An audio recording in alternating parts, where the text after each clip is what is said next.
Greetings, friends, and welcome back to the Small Brand Podcast, where today we're interviewing Rolf Potts himself, author of Vagabonding, The Vagabond's Way, a million other books and articles, very accomplished guy, and more importantly, a huge inspiration to my life. I read Vagabonding when I was in Japan in 2018, and it changed my life forever. It made me want to stay on the road as long as possible, scrub toilets, do whatever it took to travel. And I can confidently say Small Brand American would not exist without Mr. Rolf Potts. So it was my honor, honestly, to sit down with him and just have a little chat in the park here in Paris. So enjoy. It's embarrassing we wear the same shirt, so. Oh, no. I'm joking. You won't mind? Let's see how it looks. You don't mind? All right. Yeah, we'll trade. You'll be famous. Sweet. We have a unique studio today with our friend over there, but Yeah.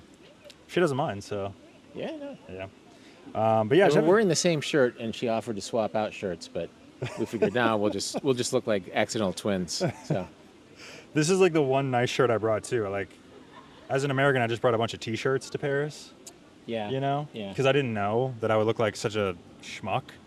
But this is like my one nice shirt. I'm actually glad you're running a little late because I was sweating through it before you got here. So I've been there, and since I'm teaching, I have a lot more of these shirts. Like I have a lot of button-ups, and then now that I'm married, my wife insists that I don't look like a schlub or sweat through my clothes. Yeah. So especially being self-employed, I feel like it's so easy to just get so sloppy, you know. But I guess you're teaching here, so you have to be presentable. Well, yeah, and I'm the son of teachers, so presenting, like sort of being professional about the vocation counts for a lot. I have plenty of T-shirts. I have enough to teach with a button-up shirt. So Nice, yeah. So you're in Paris. So we're doing the writing course. Mm-hmm. We just finished, and it was an amazing experience. Thank you very much for facilitating everything. And I feel like I can speak for the whole class. Like we all learned so much about writing. And me, I'm not really even a writer, but just about creativity and like the art of crafting something. So it was very, very illuminating week for sure. that's good to hear. And I think this sort of creativity is invariably multi-platform now.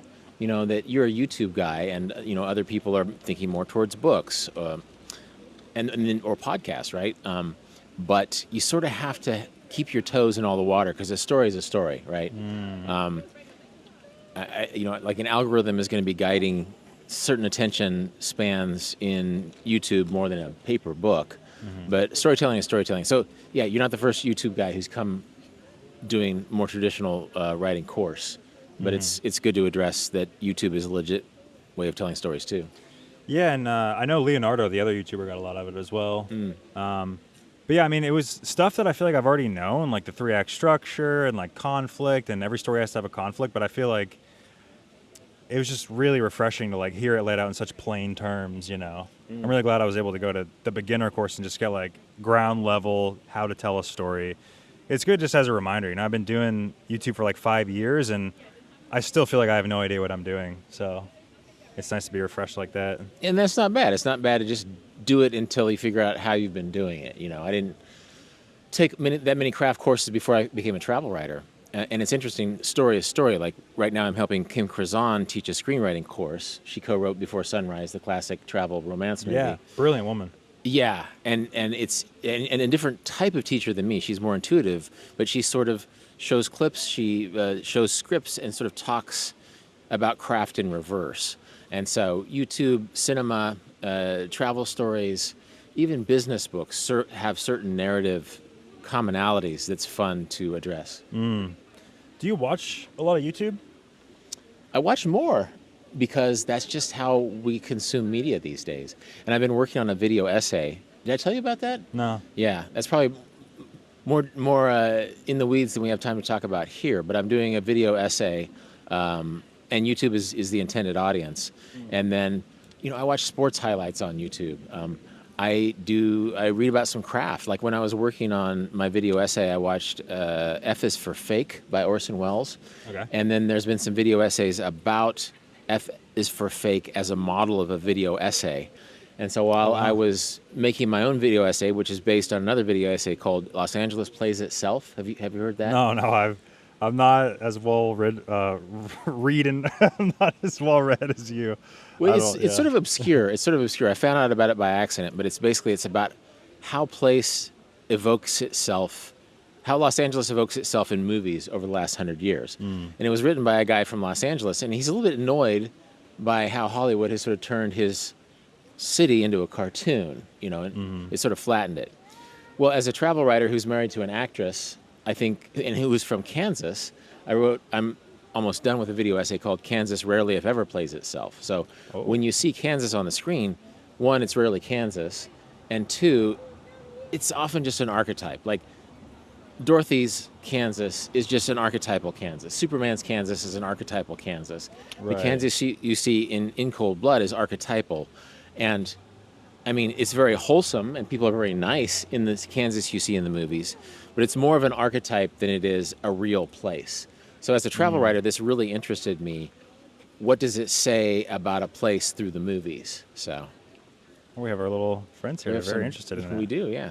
Cute guys. Yeah, I feel like Kansas, I don't know, just from what I've seen, it's just like the humble pie, just like middle America stereotype. Just like it kind of embodies like every flyover state, I feel like, in the movies. Like not much to see, corn, football and It does, and this is to give a little teaser. By the way, there's some little boys over here playing, so that's what we were talking about a second ago.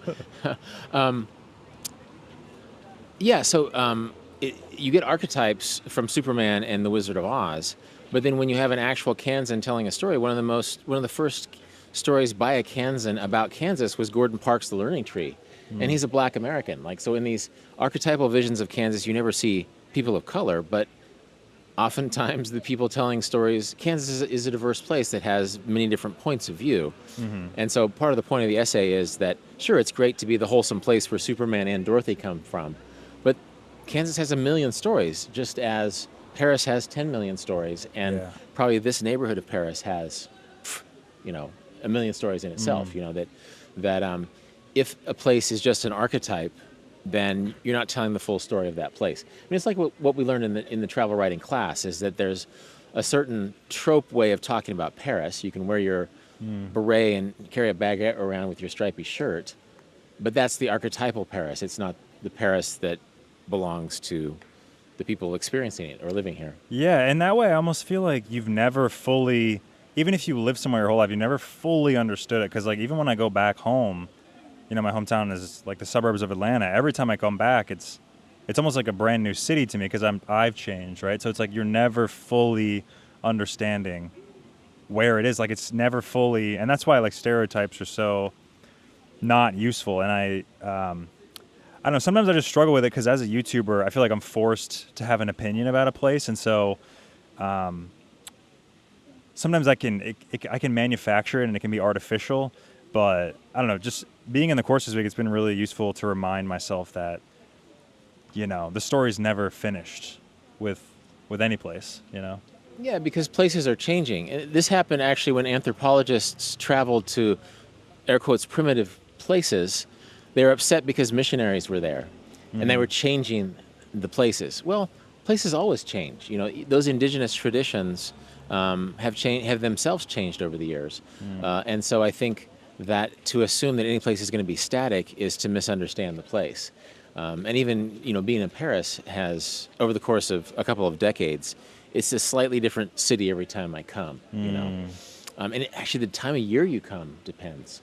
So we're sitting in Paris in August, and so it's gorgeous. It's gorgeous. The days are long, and a lot of the people in this part of Paris, the second arrondissement, are tourists. Yeah, you tons. hear a lot of English, and you see a lot of Germans. A lot of Spanish people, international city. And what's interesting about having come here for 20 years, sorry if we're going down this rabbit hole. No, let's go down the rabbit hole. Is that the tourists change too. You see a lot of South Asian tourists. You saw a lot of African tourists. Yeah, tons. You see a lot of East Asian tourists that you didn't see as much 20 years ago. And we're very close to the Louvre and the Tuileries and stuff. And so you just see, it's a sampling, like a little cheese slice of the tourist makeup of Paris. And it's really interesting. And as we say in class, if you don't write about that dynamic of the city, then you're not writing about that city. Like when you're trying to get the tourists out of your picture of this beautiful place, well, that's not really the beautiful place because in this moment it has those people in it too. One of the students in the screenwriting class is talking about how he went to the most amazing Senegalese restaurant and he wants everybody to go there. Well, that's part of Paris too. Maybe the food is from Senegal, but it's a part of the Paris landscape. Yeah.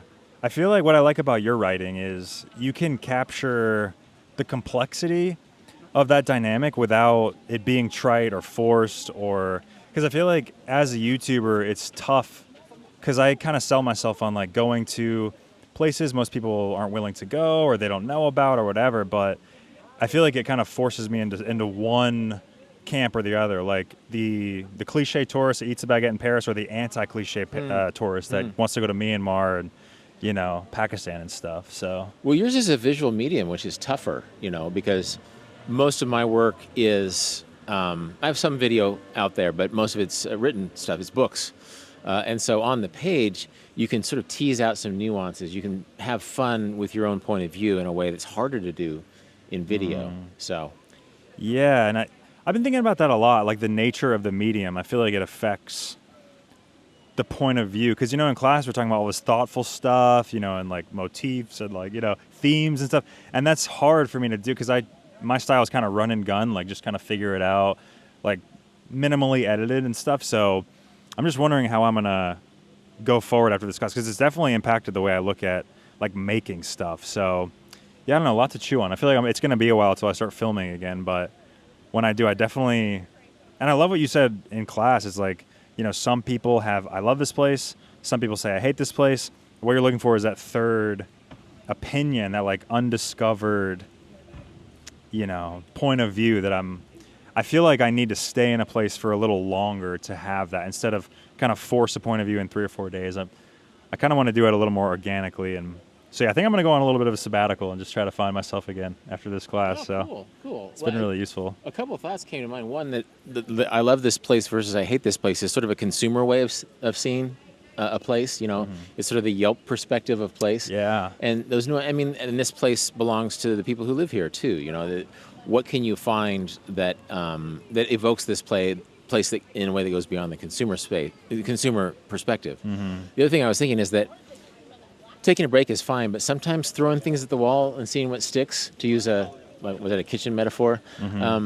Just keep doing it, and eventually through trying, you'll find that wrinkle, that nuance, that way of going beyond this is good, this is bad, that new form of storytelling. Because I think one way of being blocked as a writer or a creator is just doing nothing and trying to figure it out instead of just doing it and letting you figure it out that way. And if you don't like what you've come up with, you don't have to put it on YouTube. But or maybe you put it on YouTube and people don't watch it, or maybe the 500 people who do watch it will say this was the most important video I've seen from the perspective of a traveler about X part of the world, right? Yeah, I think I wanted to ask you more about like the nature of the medium, because I feel like when you're on the page, you're able to, first of all, be more likable. You can kind of sift through your opinions a little more. You can choose more carefully what you're going to say.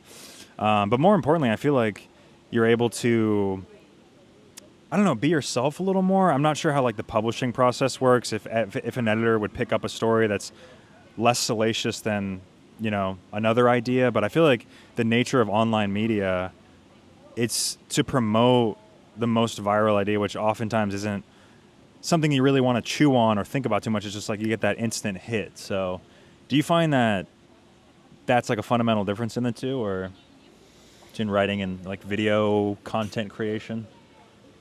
Yeah, I think the mediums keep changing, because when I started writing, YouTube really wasn't a thing.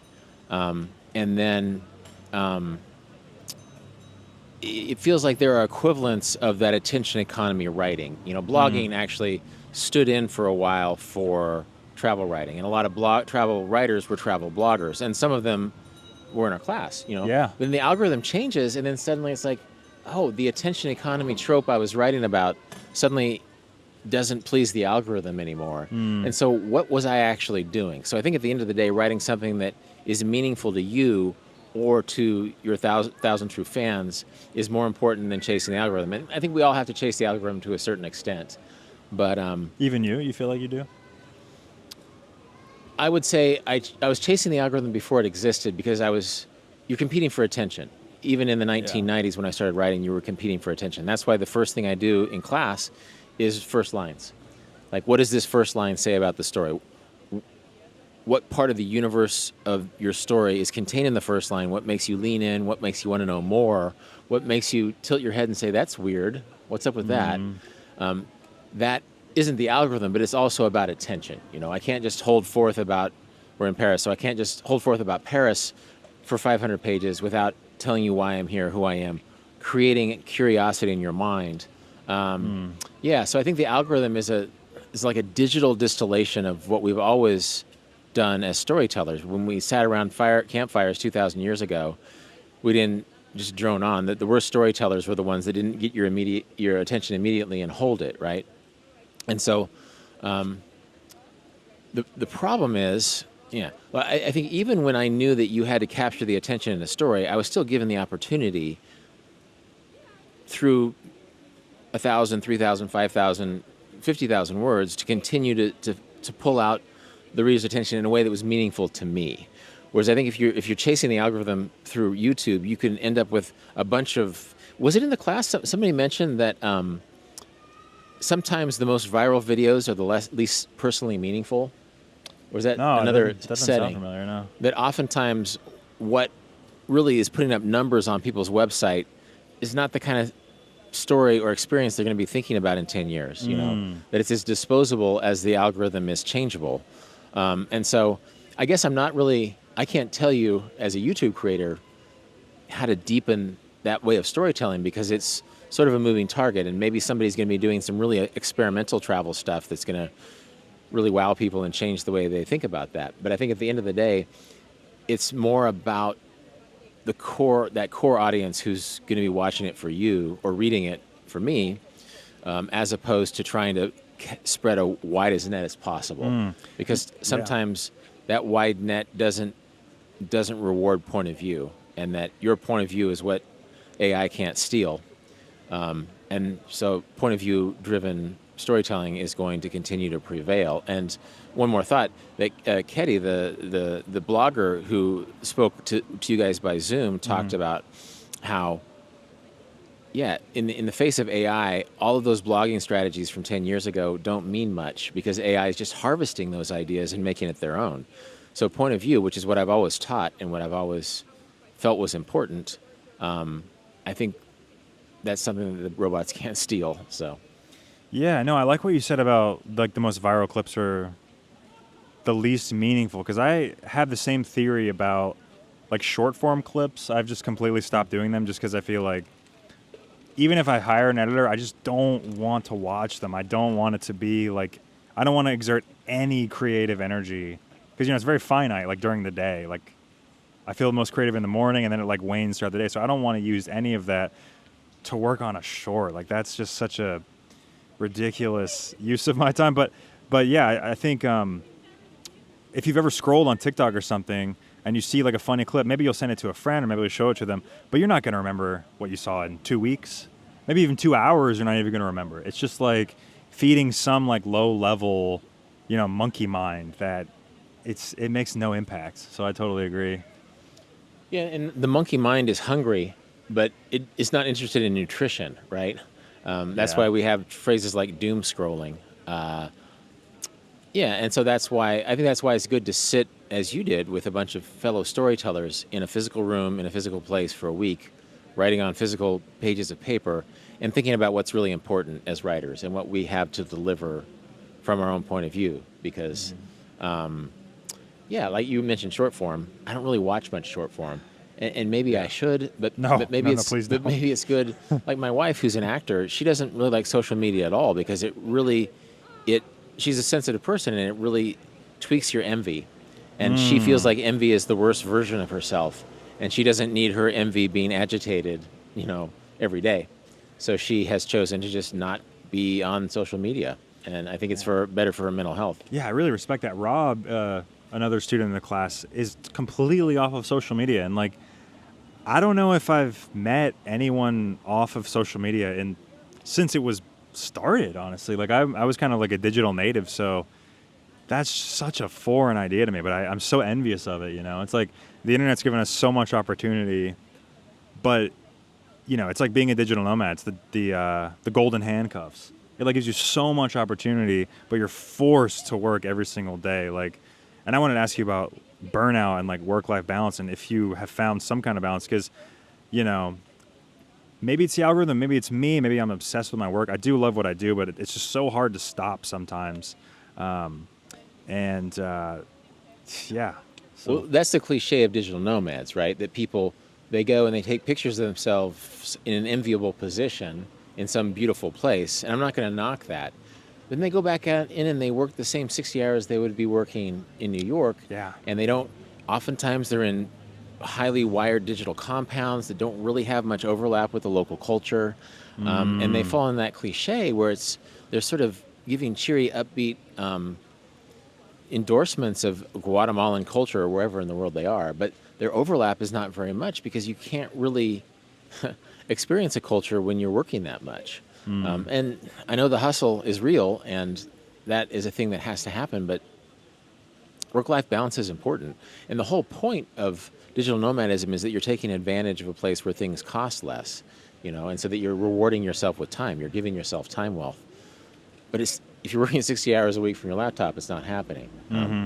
And I don't want to criticize people, but I do want to nudge people a little bit and think about, well, how are you actually deepening your life? And I get this because I wrote Vagabonding, which has been out for 22 years now.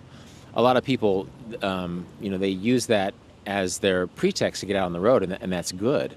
But I think sometimes when it stops, I think a lot of digital nomads are handed vagabonding because it's part of the lifestyle now. And that makes sense, but I hope people aren't just plugging it in and sort of trying to wrap the vagabonding lifestyle into their overworked lifestyle on the road, because the core of vagabonding is about time wealth.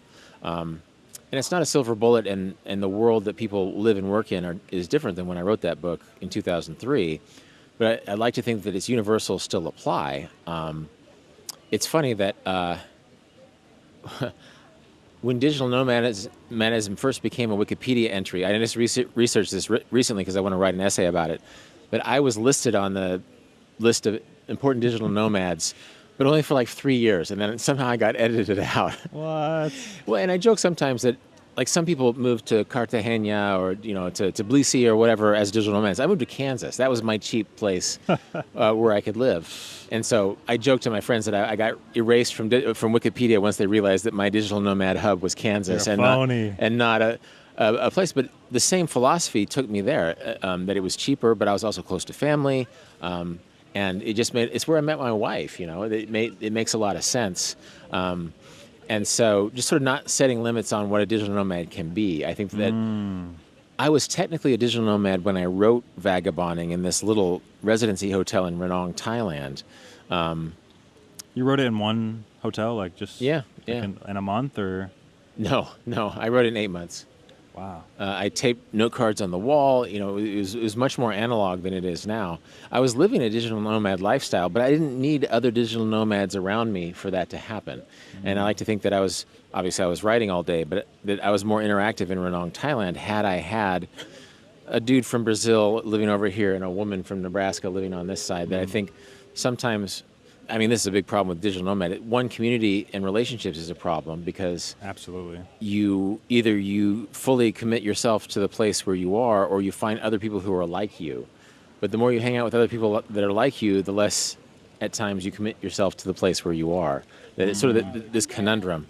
You can marry into the place and sort of be fully committed culturally to the place where you are in the world, or you can marry another nomad and together you can try to engage with a place.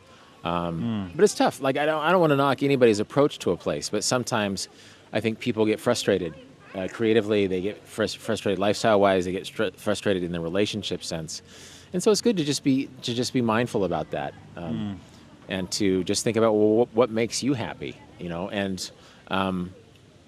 For me, 20 years ago is when I moved to my home base in Kansas. Family, I decided to value family in part because I traveled around the world to cultures, and family was a universal value around the world. And not everybody's going to be in a position to be close to their family. I lived very close to my parents for a long time. And I like my parents, you know. My parents were super cool. Some people might not think that's their idea of fun. But for me, that made sense. And in a way, it's paid off because like the super fashionable lifestyle that I would have found living in a fashionable part of New York 20 years ago doesn't exist anymore. The glossy magazines that I dreamt of writing about don't exist anymore. And so I lived next door to my parents at the height of their retirement. I met my wife, who's also very global, but also from Kansas, at this place. And so in a way, staying true to that place paid off. And I'm not saying that everybody needs to move back to their home state and live next to their parents and meet a life partner they haven't seen yet. But somehow, I think for me, the philosophical core of time wealth was more important. And that doesn't mean I've been a guru of living in a time-rich way forever. But somehow, that has brought me satisfaction in a way that I couldn't have guessed, and in a way that I can't really sell as the example for other people because it's my way. You know? Yeah, no, that's fair. Yeah, I really appreciate that. Yeah, talk more about like relationships being a digital nomad, because I feel like that's something that is not really touched on, at least in my corner of the creative world, especially on the internet. Like, I don't feel like people are talking about kind of the cost-benefit analysis in a realistic way. Like, everybody wants to click on the video that's like, you won't believe how cheap, Georgia is. You won't believe how much I spent in a day in Mumbai. But they're not talking about like family events and like birthdays and like, your niece being born and like the real stuff that enriches your life. I just feel like a lot of digital nomads, they're trying to like learn about the world, but they're not taking the lessons. Like you said, you saw family was like a common theme, and it is everywhere. And kind of traditional values and like, I don't know, I could make a whole book out of this, but like they're not taking those, they're almost just like kind of observing, and they're not part of any culture. They're not part of their home culture. They're not part of the culture they're in. So I feel like it can be very alienating sometimes, Well, it's options versus commitment. When you haven't committed to a place or a person, you have lots of options, and that's fun, Yeah. in both senses of the word. I think it's instructive to date around when you're of age to date around, or when you're of the mindset or place in life to date around, because then you can appreciate for the person, your match. I sort of didn't believe in soulmates until I met mine, and so I can appreciate her because I dated a lot of different people. Some who were amazing, but just weren't for me. And so I think that this can be I think when I was traveling through poor places like, Cambodia or Kenya or wherever, I would introduce myself, and I was much younger. I'd say, yeah, I'm Rolf. How old are you? Oh, 28. Oh, where's your family? Oh, well, I'm single. And so in poor countries, they'd say, oh, gosh, I'm sorry, because they seem family as wealth. Like your wife, your children, your husband, whatever, your extended family, you share assets, and to not have a wife and kids at 28 was, by their standards, sort of sad, and it was not a very wealthy way to live. Even though I could have paid their rent or solved problems for their village, just by a pittance by American bake standard styles. I don't regret waiting. I was a bachelor for a long, long time before I got married. I don't regret waiting that long, but I can completely understand how family is a form of wealth. And that taking advantage of that is good. And so I think a lot of it's probably under discussed in digital nomad worlds is like individualist versus collectivist cultures, where when I lived in Korea, which is more collectivist, a lot of students envied my American lifestyle, that I could, individualism, which is sort of a pejorative word when translated directly into Korean.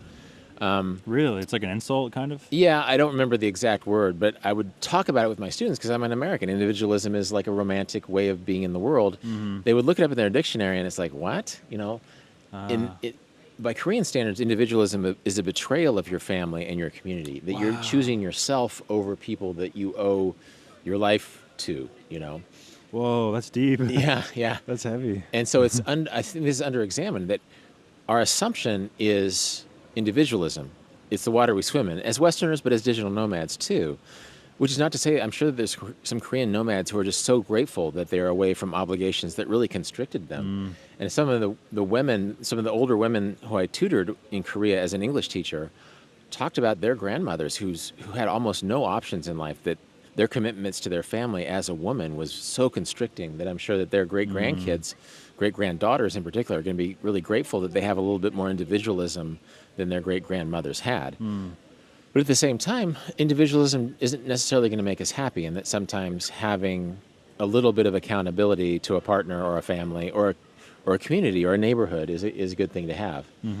And so that's one thing, not to make this all about my specific example, but I married a woman who was from Kansas but should have been in Berlin when I met her because it was COVID, and we've sort of found an organic community in Kansas that I didn't even seek when I was a nomadic version of my Kansas self, because I'd be home for 3 months or 5 months, and I'd see my parents and my sister, and then I'd be gone again.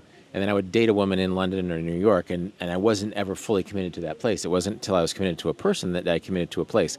I'm not saying that everybody who partners up has to be committed to a place individually, but it's interesting how this has worked out, that I was and continue to be a pretty strong individualist, but I'm learning to be more organically community-minded and family-minded as my family extends to hers. And so her family is in Kansas too, and so that has become my family too. And it's just interesting. It's just an interesting experiment to have.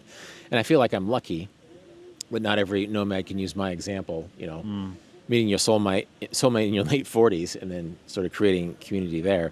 But it's worth discussing. I think it's sort of under-discussed that, sure, we're individualists and we're winning, and we're sort of broadcasting our winning life to our audiences, but what do we really want when the screen is off, when our pen is down? And that's worth struggling with, I think, Yeah. So what does your community look like outside of your wife's family and your family? Like, when you're, say, living in London, are you making friends with English people, or like what does your direct community look like when you're on the road? Well, did you mention London specifically? Because it's a place that, my wife went to drama school in London. Oh. And so when we're in London, we're hanging out with her friends who she loves like family. Oh, okay. And so we're super privileged in that we have our Kansas community that involves, 3 pigs, a donkey, and a cat. And then we have our Paris community, which involves, a lot of my advanced class students feel like family, because I've seen them for 4 summers in a row. So we have redefined what community means, which makes sense. But also, I'm making new friends in Kansas now that I'm partnered, and we sort of have couple friends, that I wouldn't normally have hung out with a group of people, but it's just like we sort of vibe together as couples, and it didn't occur to me, until I was married that we can sort of befriend a family as couples and as neighbors and as people who might help us plow our lane in the winter, or we might share some food, that we've grown or that they've grown at a certain time of year. And that old school way of community can perk up in a way that didn't occur to me when I was a bachelor who was flying from his beloved Kansas home to see his girlfriend in London or wherever before. Wow, you're really living that pioneer lifestyle. Right. Like cows and chickens, and do you make your own butter? No, but Churning butter. my nephew lives next door he's taking care of our pigs right now. And in fact, he sent a rather hilarious picture of our pig eating a cucumber. It's great.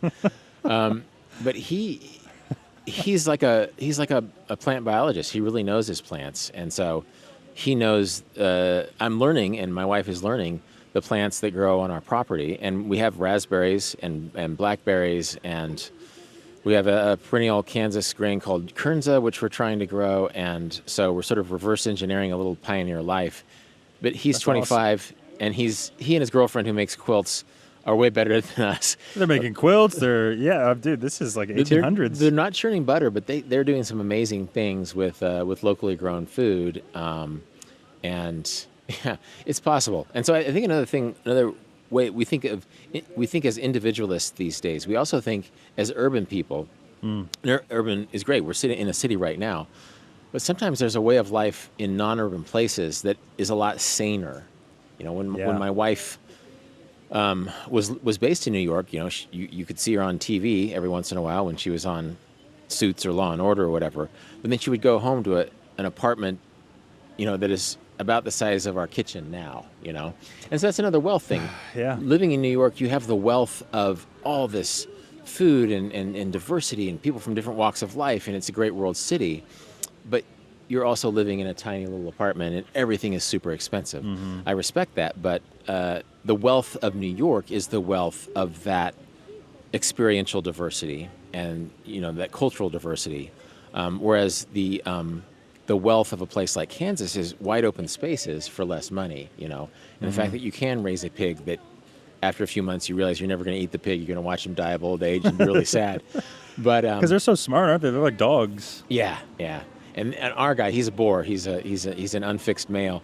He's just so chill. He's just so laid back. I think you showed pictures of him during the class, right? Yeah. He's a fat pig. He's a That is big boy. fat He's a big boy. But he's we've known him since he was small enough to hold, and so he just trusts us. He likes us, you know, and he likes our miniature horse and that stuff. But that's our wealth, you know. That's part of our wealth, is that we have pets and stuff. And so I think oftentimes the metric for wealth is an individual metric. It's an urban metric that, like, leaving the big city is admitting defeat, you know, and so Kiki, my wife, is a small town girl who left that for broader horizons, became successful as an actor, and now in her mid-40s is realizing that her wealth encompasses going back home in a way that isn't defeat, but is sort of the hero's journey, you know, not to throw my wife into an old narrative template, but she went out, she succeeded in a certain sense, but she's bringing that wisdom and that experience home and finding her happiness in a more diversified lifestyle that might not involve as much high-level TV, although it can, because thanks to digital technology, she can audition from home. But it also involves sort of having an awesome pig and a great cat and a good miniature horse. And Right, it's a more well-rounded experience instead of like so... Because I find that in cities, it's so easy to get infatuated with cities. Like, there's so much culture and the language and the food, and there's so much to do, and it's exciting. And there's museums, but I think I agree. I'm kind of at the same point in my life where I'm getting a little tired of living on the road. We just got a place, we're settling down, and it's just refreshing, you know. And I feel like maybe we're in similar situations in life where we're trying to slow down a little bit. And it's worth considering. And I think that oftentimes we're encouraged to think in these binary terms, urban good or rural good. And it's like, well, why not love both, but just sort of know which one belongs to you at this point in life, right? Yeah. And so we've decided that we are going to reinvest in a rural community. The odds that we're going to come here when we can. We're going to go to London when we can. There's other places that we like, but our core home is going to be a rural place for the near future, which isn't to say that everybody should do that, but that's the life that we've found. And so I think we also talk a lot about first half of life, second half of life. And first half of life is really accomplishment oriented. Second half of life, if we allow it to be, can be appreciation oriented. And so I think oftentimes in America, we're just chasing the dragon at a point in life where other cultures have realized that this is when you should appreciate what you have. And so we're definitely at the point where, you know, maybe she'll have a breakout role. Maybe she'll be a series regular on some HBO show that people will love. I hope so. But at the same time, she's not chasing that achievement thing as much anymore. She'll take what work she gets while appreciating our rural life. And with its limitations, you know, that we actually have a great art community where we live. We have a good friend group where we live. But it's not Paris or New York where you walk down and there's a gazillion options everywhere you walk. So, Yeah, I heard someone else describe it like, I think there's like several phases to life, but what I took from it was like the first half is like very accomplishment oriented and then earning your stripes, so to speak. And then the second half is like more of teaching. That's why you see like actors become producers and directors, and they're kind of like taking a step back and like showing the younger generation. Do you find that applies to you like with your teaching? Yeah, well, teaching is sort of the family business because both of my parents are teachers. But definitely. I think teaching has been good for me because it's helped me navigate this sort of technological change that the last few years, a lot of students, yourself included, are YouTubers, you know, who are looking for ways to diversify their storytelling and sort of commonalities between their storytelling and the written word. And I think without teaching, I wouldn't appreciate that in the same way. That the old cliche is that you learn as much from your students as you do teach them. But I mean, there's truth to that. That there's it's been good for me to teach, and I would say, gosh, I don't know when I would demarcate my second half of life. Well, I didn't want to put you on the spot like that. Right. But. Yeah, but I'm just trying to think. I mean, some cultures see life as a year of 7-year increments, and it's amazing how my life, in retrospect, really divides itself into 7-year increments. Well, I think after 7 years, you're like all your cells have replicated, and you're like a totally new person. I should look at the science of this. I heard on a podcast. It's probably not true. Right. Well, so much of I know is from podcasts. But I went to a museum once, and the display was about some African cultures where they ceremonially honor, parts of life every 7 years, and it makes sense. Like 14 is puberty, 7 is when you start your education, 21 is sort of when you finish your education. In Western cultures, I mean, when I was 28 is when I started getting my bylines and really became a travel writer. 49 is when I met the woman who became my wife. Wow. It's really interesting how that 35 is when I got my home in Kansas, And so maybe I'm superimposing these 7 years onto my life retrospectively, but it makes sense. Hi, sir. That's really interesting. I haven't thought of it like that. I want to go back on my life and do it in 7 years and see. Well, I brought up 7 years just because that's what popped into my head. Well, I was trying to do the math of what I would mark my first half of life, second half of life.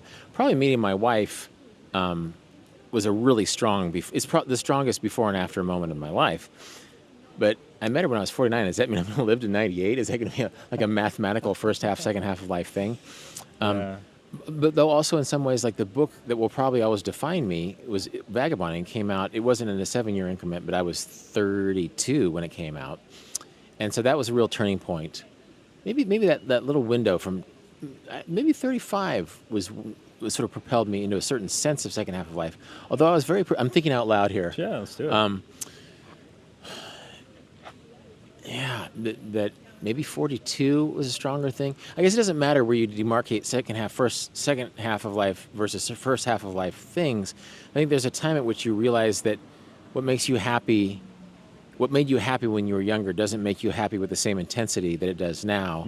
And that certain things that you slow down, a lot of people, they get married and have kids, and that sort of forces their hand on this. And that's a very time-honored human way of doing this. I'm childless myself. And so I sort of have to do that math differently. But even as a childless person, your values change over time, Yeah, of course. And so I've really, I've just been more intentional and sort of, we talked about the attention is what is harvested by algorithms. I've come to value my attention more. And obviously I give it to the internet and the algorithms. Like somehow the YouTube algorithm knows me pretty well. Like I sort of like what YouTube gives me to the point where I should just turn it off sometimes.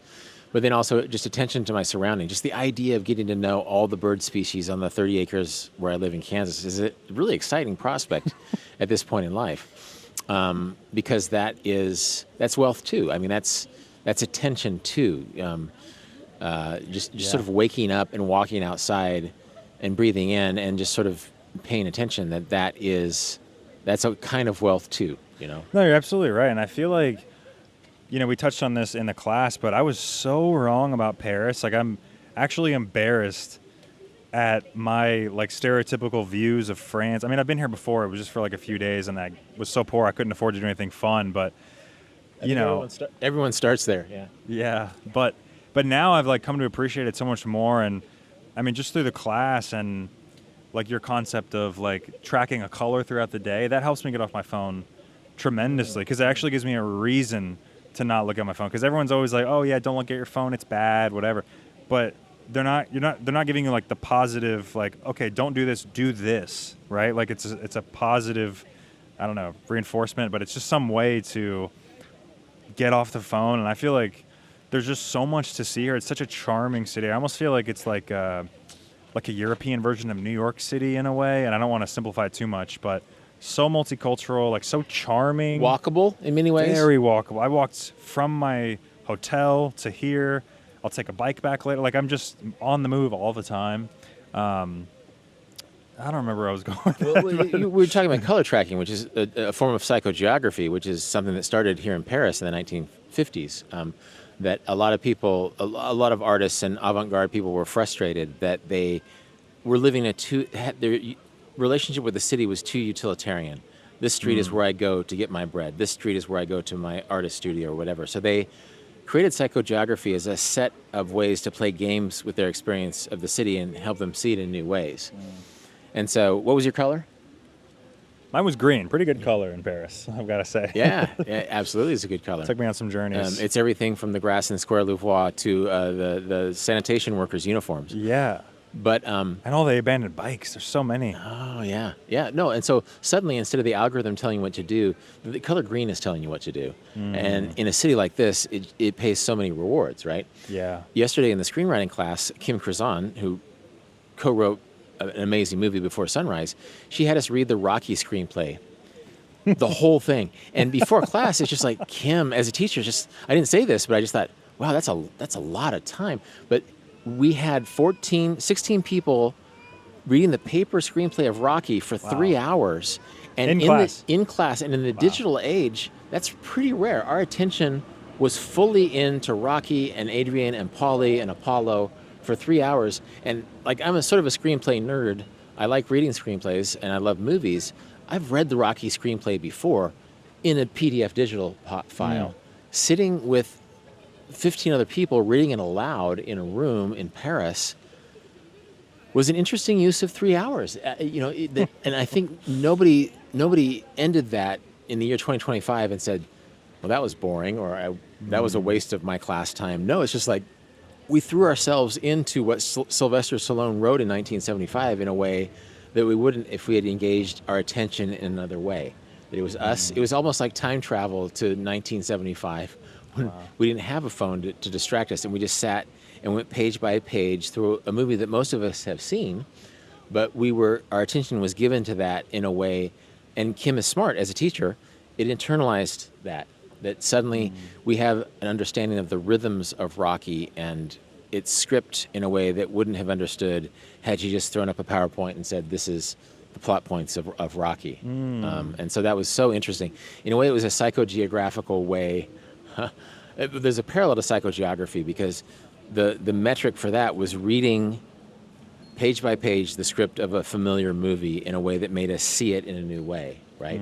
Much like you walk through Paris looking for the color green that makes you suddenly see things that you weren't paying attention to before, right? Yeah. Yeah, it's so nice. And Paris is like, I feel like the perfect city to do it in. There's always so much happening, but not too much. It's not like New York, crazy schizophrenic guy, like shadow boxing. It's like polite, classy people. I mean, yeah, there's a crazy guy every once in a while, but there's just something about it. It's just so, and that's why the psychogeography is so useful, because it's like, well, yeah, if I'm walking the same way to work every day, okay, but you can go the same way, but look at something new, like have a new perspective on it. It's such a refreshing way to walk around. I feel like I want to do it in my hometown when I go back and see what I find. Well, the first psychogeographers were doing it in their hometown. It was Parisians, avant-garde Parisians, who were just disgusted with themselves for being so dull, and they lived in a city, like even the catacombs. There's like 147 miles of catacombs underneath the city. There's probably 500 miles of streets around the city. They realized that they were only walking maybe 5 miles of street a month because they were just being utilitarian, and psychogeography forced them to see the city in a new way. An interesting thing, one of my books is called Souvenir. My fourth book is called Souvenir, and the cover has an Eiffel Tower keychain on it. And one of the ways I researched that was through psychogeography, that I had been teaching a similar class to what you took. It was longer. It was a month-long class. To be honest, the week-long classes are a little bit saner, but actually it was enjoyable. A month is crazy. I'm not going to knock the month-long class, but I've been teaching in that for years in the 5th arrondissement. We're in the 2nd arrondissement now, and I realized that I had not walked every street in the 5th arrondissement. So I decided I was going to walk every single street in the 5th arrondissement of Paris, and with a paper map, and crossing out in pencil every street I'd been on. counting the souvenir stores. And I realized that I'd only walked in, 10 years of coming there, I'd only walked maybe half the streets in that arrondissement, which is where I had lived and based and taught for all those 10 years. And so it made me realize that a fun psychogeographical strategy was walking every single street in that neighborhood and not allowing myself to take any shortcuts and penciling off the streets. And so there's like, I think including gift shops and places that like newspaper stands that sold Eiffel Tower keychains. There's like 37 places that you could buy souvenirs in the Fifth arrondissement. Dang. But yet I discovered all this amazing stuff. It took me 2 days. But I discovered just like little cul-de-sacs I'd never discovered before. I discovered like old Roman ruins and stuff that I probably could have realized were there, but I didn't realize were there. And so, yeah, so psychogeography is not just colors. Colors is a great start, but you can do the same thing back in your hometown or you're in your suburb. Walk more, go down different streets, see how many countries' foods you can find in like the Atlanta metro area. That'd be fun. One thing I did in Kansas, like there's always been Mexican-American communities in Kansas, but it wasn't until I started searching out restaurants in my part of central Kansas that I realized that most of the people in that part of central Kansas were from a specific part of Mexico. They're from Zacatecas, they were from Fresnillo. I wouldn't have known that had I not gone out and decided to eat at every Mexican restaurant in the Tri-County area, Have you heard about the idea of you have to set boundaries and limitations on yourself to be creative? Because it sounds like exactly what we're talking about. Like you could go out, if you told me just walk on this street in Paris for an hour and see what you see, I wouldn't be viewing it as with such detail as like go on these 5 streets, look at this color, right? You get like a certain limitation on what you're doing. So it sounds to me that's kind of what psychogeography does. And that's what I lack so much when I'm traveling for so long. I'm gone like anywhere between 3 and 8 months. And like even after the class ended, like we're like, what do we do with our time now? How do we, I mean, I spent the last 2 days in kind of a slump. I'm like, well, I don't have anywhere to be. I don't have anything to do. I don't really want to work.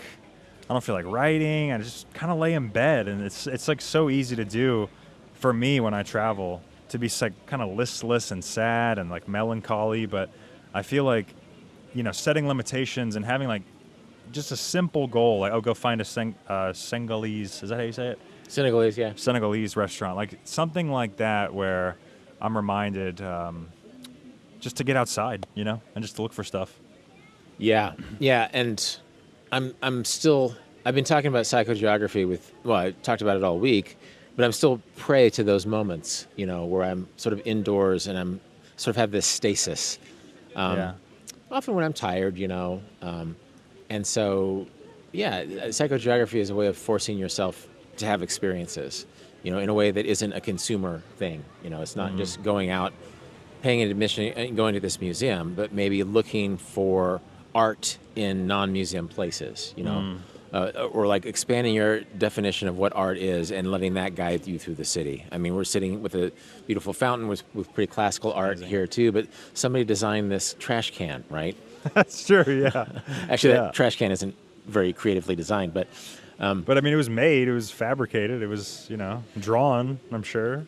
Yeah, well, actually, have you noticed that the trash cans in Paris, the public trash cans, are a ring with a sack hanging out beneath it? Yeah, very utilitarian. Very utilitarian, and it's actually quite practical. But one of the impetus for changing all the garbage cans to that style was a spate of terrorism incidences in like the 80s or 90s, where people threw bombs in trash cans. I'm not sure what sort of motivation was for the terrorists. Happened in Japan as well. Okay, like some kind of gas. They put them in trash cans. Yeah, so they decided to have clear green bags, there's your color, hanging from these green rings, and so it just becomes harder to hide a bomb in a trash can. Jesus. And that has created the texture of the city. It's so funny too, like in Paris and around the world now, but in Paris especially, people will put locks on the bridge. Have you seen locks on bridges around It's so here? wasteful, but yeah, I see it all over the place. They're selling them at the Eiffel Tower. They sell them at the Eiffel Tower. They've had to change some of the bridges because of that tradition. Change maybe like a chain link to some other... Yeah, they'll change the fencing of a bridge so that you can't hang locks there. Because so many locks were being hung on the bridges that it was pulling the screens off the bridges and they were falling into the river. Well, in about 2010, I read some blog that said, "Oh, the ancient tradition that lovers should put a lock on the bridge and throw a key in the river." And it's like, bro, I was here in 2002 and there weren't a bunch of locks on bridges. It was the movie Amelie, I think, or some sort of movie sort of made it a meme, and suddenly that's what people started doing. And people forget that a lot of traditions are fairly recent tourist traditions, and it's a part of urban design. So that terrorism changed the urban design of trash cans. Love lock culture changed the urban design of bridges, sadly, in the city. That's why there's a lot more fiberglass than there are mesh screens. And there's a time when there weren't mesh screens either. And so, in a way, psychogeography helps you understand the biography of the city, that you're trying to see what story is the city telling about itself. How does design affect this city? How does accident affect this city? How does immigration patterns affect this city? How does tourism habits affect this city? I mean, we're sitting on a bench in Square Louvois in Paris, and it's August, so a lot of people walking by are tourists, and a lot of them are sort of curious, like, do we know who these people are? Yeah. Like, who's interviewing who? Like, who's the important person here? And it's funny, that when I first came to Paris more than 20 years ago, this wasn't an option for non-newscasters, right? Yeah. Or people who hadn't invested a lot of money in audiovisual equipment. So this would have been kind of a big deal. Right. And Or now just even the though, most narcissistic people. right. Yeah. Yes. Yeah, and people who carried camcorders had a different vernacular because they would take the tapes home and probably never watch them again. Yeah. Whereas now that we have a venue, now that we have something like YouTube, then we have to be a lot more thoughtful and concise about how we tell those stories. My nephew does TikTok. He did TikTok. He got up to 800,000 followers. Oh my God. What was he making? He was making tape art. Well, he was doing a little bit of everything, but he would, it's called like, I don't even know his TikTok handle. He went to college and he stopped doing it. He was like an 18-year-old who had enough self-possession to go up to 800,000 followers and decide, no, I'm just going to study. Okay. Wow.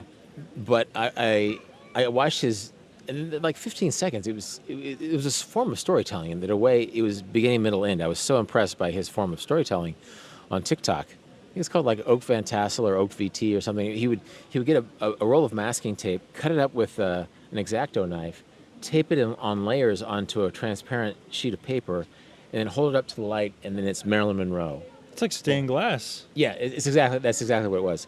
And it was so smart, and he is my artistic better. I was amazed. In fact, when I met my wife, he made one of me and her, and now it's hanging in our house. Oh, that's amazing. It's a really important piece of art for us. But now all of his TikToks, now discontinued TikTok videos, exist as complete things in my mind, when in fact I saw some of his raw footage the other day, and it's like, oh my God, wow, you made a lot of mistakes. You had to coach your grandma to do this. And so, of course, yeah. So it's constructed. And I think we talked in class about how usually when we see writing, we see the completed result. We don't see that person's... I think we oftentimes get writer's block because we assume we need to be perfect, and we forget that the book we read was the result of a lot of crap, a lot of bad writing. Just like a cool YouTube video that keeps your attention is a ton of work, and it's a lot of raw footage that you have to put together. So in the screenwriting class today, we were talking about that, and even in the script, that we were reading the Rocky script and realizing that, wow, this wasn't in the movie. There's entire scenes that didn't make it in the movie, and it's like, well, yeah, Wow. that it's not a transcription, it's a script. And so even a beloved Oscar-winning movie is going to have a script that doesn't match up to the final version because that's art, Yeah, and I feel like artistic, creative people in general, usually some of the most self-loathing people, self-aware as well. Like, so I think, at least for me, like when I started doing the writing class, like I liked how the first day you were like, all right, we're going to start writing. Because I was like, wait, I'm not a writer. I don't write. I can't write. I haven't written since high school. How am I supposed to? And you get in your way. It's so many. I was talking with Leonardo, one of the other students in the class. He has a YouTube channel where he like learns languages. And I was like, well, I really would like to learn French or Italian, but my Spanish is intermediate. So I've heard if you're intermediate in 2, it'll mess with each other. So I've been learning French. And he's like, yeah, but the alternative is just not to learn it at all? Like, wouldn't it be better to learn it at a shitty level as opposed to like just never learning Well it? observed. Yeah.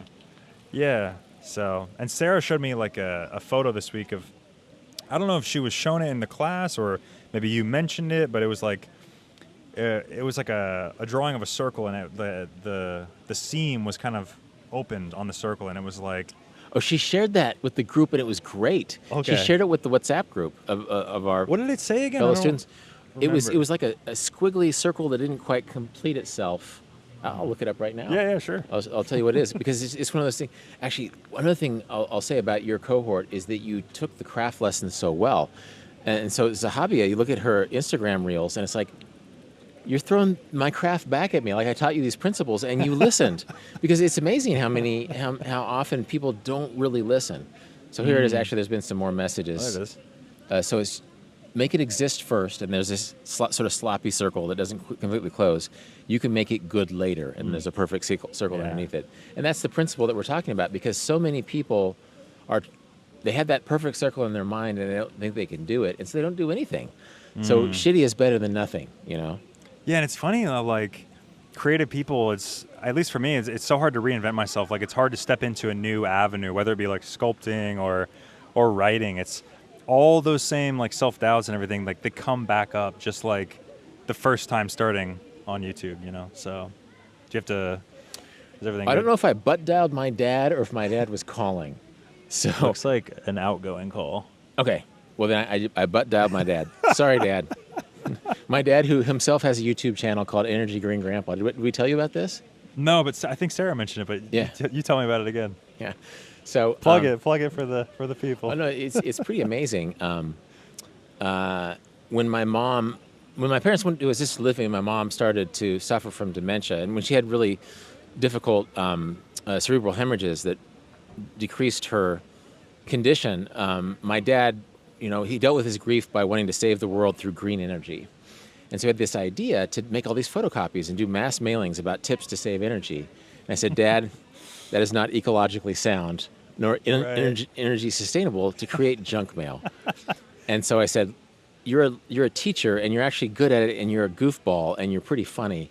So let's create a Mr. Rogers persona called Energy Green Grandpa, and you do YouTube videos about saving energy instead of sending photocopies about saving energy. Hey, okay, yeah.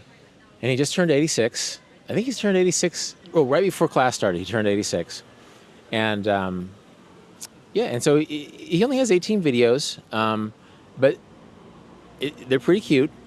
And one of them is like, in the winter, wear sweaters or hug your loved one. So like he's here hugging my mom. And he's just goofy and cute, but now he's like been on the local NBC channel. It's like people love Energy Green Grandpa because he's like this sustainable energy guy. And the story behind it is Yeah.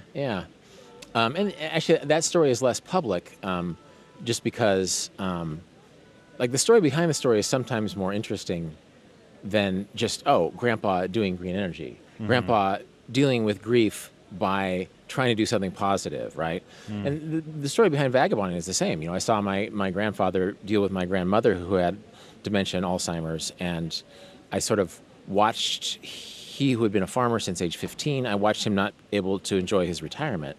And so the backstory behind retirement is that broke my heart, and I realized that America wasn't going to give me a reward for a life of hard work by playing the rules. And if I wanted to travel the world, I should probably figure out a way to do it now. So vagabonding is sort of a letter to that 17-year-old who saw his grandfather lose his retirement to dementia. So this may be the first venue that actually admits that, Energy Green Grandpa is a grief-related exercise of a guy who was watching his wife decline and wanted to save the world, but didn't have the skill set of a mass pamphleter, and so we created a YouTube persona for him, and it's cool, and that'll be a legacy for him too, Yeah, and I mean, obviously the story is very compelling, and that's what I appreciate about kind of your whole outlook is it's not results-based. Like at no point in the class, other than talking with the editor, did you talk about results necessarily. It was always about the thing itself, and like it has inherent value. And even your dad's YouTube channel, maybe it's not that successful, but I guess we'll see after this video comes out. It's that EnergyGreenGrandpa.com, everyone. just making it, it's worth it. And that's what I feel like I've lost a little bit in my, creative pursuit, monetizing my creativity. It's hard to just enjoy it for the pure fact of just doing it. I feel like, at least on YouTube, the view count is right there. Everybody can see the comments. It's very public. Like, you feel ashamed when something doesn't perform. So it's just been so refreshing to like come here and be surrounded by people that are also hobbyists. Like, they're not professional writers. They're just, a dad that just retired, or a girl that's, on her first round the world trip, just wanting to write about it. It just seems like there's so much purity, and I feel like so refreshed after this week. Oh, that's great. That's great. And actually, having a mission that's important to you counts for a lot too. Just in the context of my dad, that suddenly he was researching science facts and thinking about storylines, and we created a blog for him. And so thinking about links he could put in the article. It tied into this really earnest belief that people should conserve energy, to live in a more sustainable world. But suddenly it gave him a sense of mission, and that is really what made it. It's been fun to see him do that, Yeah. And so I think sometimes, Kurt Vonnegut, I don't know if I put this in Vagabonding or not, Kurt Vonnegut said, we're put on Earth to fart around. Don't let anybody tell you any different. And so if you enable yourself to fart around sort of in the interest of whatever interests you, and you can monetize it. You can have a YouTube channel that becomes your career. But then it can also be something that helps you deal with the dementia of your wife. Or I think, people who really know what they love are sometimes pretty well-centered people. And not to make it use the Star Trek convention, but sometimes you find some pretty happy people at Star Trek conventions because they're doing what they love around people who are doing the same thing that they love. I reported from a Star Trek theme cruise once. Cruise? Yeah, they had a theme cruise that, so like Star Trek fans who wanted to go to a convention but also go on vacation went on a Star Trek cruise. Where did it go? Bermuda. Okay. I think one of my videos is on YouTube. This was before the real rise of YouTube, but I wrote a story about it. That's kooky, man. I wanted to know what it was like to go to Bermuda with a bunch of people who would rather be on the planet. I've forgotten the names of the planets in Star Trek. Either. I'm sorry, Star Trek people. But a Klingon, like whatever planet they wanted to be. What would they talk about when they're going to Bermuda? And I met some really sweet people who were just so happy to be where they were, and they're very accepting of each other. That is a hilarious concept. Yeah. But yeah, I mean, probably a lot of misfits and people that are, like, I saw some guys like LARPing in the park the other day. They have these like wooden swords and they're fighting, and at first I turned to Sarah and I started like mocking them, and I was like, actually, you know what? Like, they're happy. They're doing exactly what they want to do. Like, there's no way there's a poser in that group of like, well, I'm really a football guy, but I'm going to pretend to be no, they're all nerds to their core. Yeah. Find what you are the nerd of. Find something in life to be a nerd of, and then that could be what you're happy of. And my dad has an iPod Pro or an iPad Pro, and he just researches green energy all the time. It's a great way to keep his brain healthy, and it's awesome. And so similarly, the LARPing guys, I'm sure they know facts about the medieval world that we don't know. And like on the Star Trek cruise, I met guys who were neurodiverse, that maybe they had autism, but they identified with certain characters, and they were really accepted by the people who didn't have autism. That it didn't matter what race or neurodivergent traits you had, that you were there for the love of Star Trek. And so it was communitas. Much like travel can be communitas, But I think I write in Vagabonding that you can sort of get irritated with your friends back home, but suddenly you're watching the sunrise over the dunes in Namibia with a bunch of people who were strangers the day before, and they're real friends because you're experiencing something in an open-hearted way with them, and you're creating that. And so travel has been a big source. Well, actually, classes too, and your cohort. The cohorts always bond, but you guys seem to really vibe with each other in a way that was really inspiring, and that's communitas. And so maybe that's the Star Trek nerd thing that you guys have in common, that you guys have writing in Paris, you guys have finding storycraft, psychogeography. Yeah, it's amazing. All right, I have a few questions. Okay. Actually, did we go down a rabbit hole without actually having the interview? I don't even know what you're here to interview me about. I haven't been recording this entire time. Right. No, I didn't know. Like obviously I have a lot on my mind, and so I just took the ball and started rolling. So I Yeah, didn't even let's know do it. what this No. interview was about. I guess I didn't give you any brief or Right. any topic. We just started rolling. No, Yeah. it's been beautiful. Welcome to the least watched video in Connor's universe of No, Rolf I got Potts some- rambling about everything. I got some pretty low view counts, my friend. It's all right. I wanted to ask about falling in love with a place because I don't know. Did I mention this to you in the class? Like being infatuated with a place versus like really loving it. Like I feel like No. we've been in Paris for I don't know 10 days, 12 days, something like that. And the first 4 days, I was like, it was love at first sight. You know what I mean? I guess second sight because I've been here before, but It wasn't infatuation. It was more than infatuation. I don't know. I like at first it was definitely infatuation, like all the restaurants, the diversity, the culture. I'm starting to appreciate how French sounds. I used to hate the way it sounded. I understand French food now. I've been listening to French music. I feel like I'm in a bit of an affair, like a love affair with the city. And I don't know if you read about this in your book or if I've heard this somewhere, but I don't know. Just this idea I've been playing around with of like being infatuated with a place versus like really loving it. Like I wonder if we stayed here 2 more months if I would feel the same way. There's no way I would. It probably would turn into something else, but would it turn into like a long-term love? Would it turn into like we want to live here now? The city is my soulmate, or is it just like that kind of infatuation, like lust, kind of surface level, appreciation? Yeah, or is it a fling, right? Like how are you going to commit to this place you love? And what does Yeah. it mean? Like I'm sort of committed. Paris is my mistress. Kansas is my wife. Ooh. And Paris is my mistress, I right? like that. And then thanks to Kiki, Colorado is our mistress. And like we're sort of polyamorous, if you want to stretch that metaphor. But I think by committing, you learn, that metaphorically, you're going to learn the equivalent of Paris's morning breath. And you're going to learn to love it in spite of it. That if Paris is what you're going to commit to, if Paris is going to be some version of a mistress for you too, that through commitment or through time investment, you're going to get to know it in ways that go beyond infatuation. And you're going to understand, is it really love? And what you loved like a simulacrum? Was it something that existed in your imagination that was, it paid off your expectations of what you thought Paris would be, or was it really Paris? Getting into more French philosophers, Baudrillard talking about the simulacrum. Yeah, I don't know. It's just this idea I've been playing with, and I feel like, I'm sure you have places like this, but Japan is that place for me where I fell in love with it. Like, you have the initial culture shock, and then you have kind of that dip, and you're depressed for a couple months. I lived there for a while, and then you come out in the end, and I feel like if you come out on the other end of culture shock, still loving it, like that's your soulmate, so to speak. Like I can go back to Japan till I die, I feel, and just be constantly stimulated. It's so adventurous, but also very safe. Like it just has a little bit of everything for everybody. So Yeah, I'm that way with Korea a little bit, and I just went through homesickness, seasonal depression, culture shock for sure. That's where I learned what culture shock was.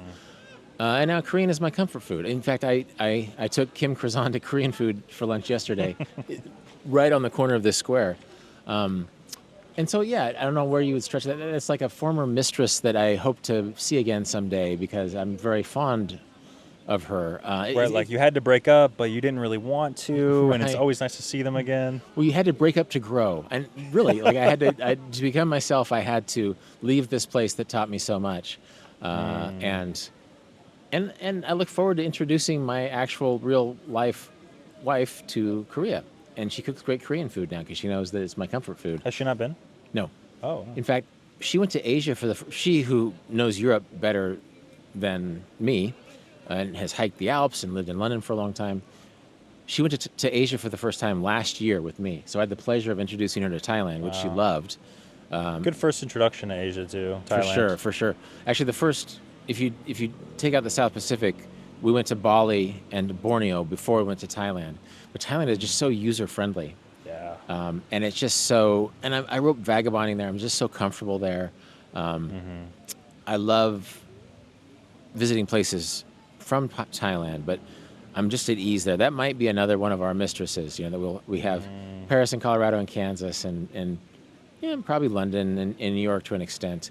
But Thailand is a place that if we don't go there twice a decade for the rest of our lives, it'll be sad because that's a special place. Yeah, and it's very comfortable there. I feel almost the same way about Japan. Thailand's a bit more gritty than Japan, but also very safe and very adventurous, and it just has something for everybody. Like, I have a friend who just started traveling long-term-ish. He works remote and is able to, like, go to Thailand when he pleases, and he's left the country, 5 or 6 times. He's only been to Thailand. Because he's like, oh, I just really like it. Why would I go anywhere else? And I'm like, well, yeah, I guess if it makes you happy, why not? Yeah.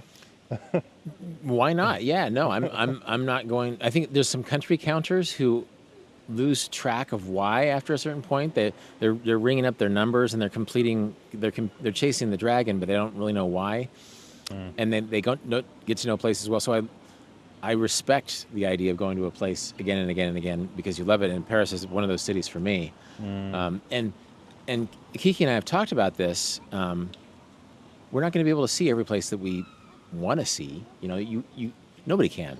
Yeah. But we're at the age, I'm in my 50s, she's in her 40s, where we're going to have to make some decisions. We definitely want to come back to Paris. We definitely want to spend time in Kansas and Colorado and London and Thailand. Where else do we want to go that's new? Like what? Well, we've talked about it. Like we want to go hiking in Nepal, maybe Tibet, or maybe Bhutan. Yeah, Bhutan's beautiful. Yeah, very clean. And because we love walking and hiking together, we want maybe to go hiking in a place we don't know about yet. Maybe there's a mountain range in Central Asia. Au revoir. Au revoir. Our special guest has cool. left us. She was very chill. Yeah, she offered to swap shirts with you just so we didn't look the same.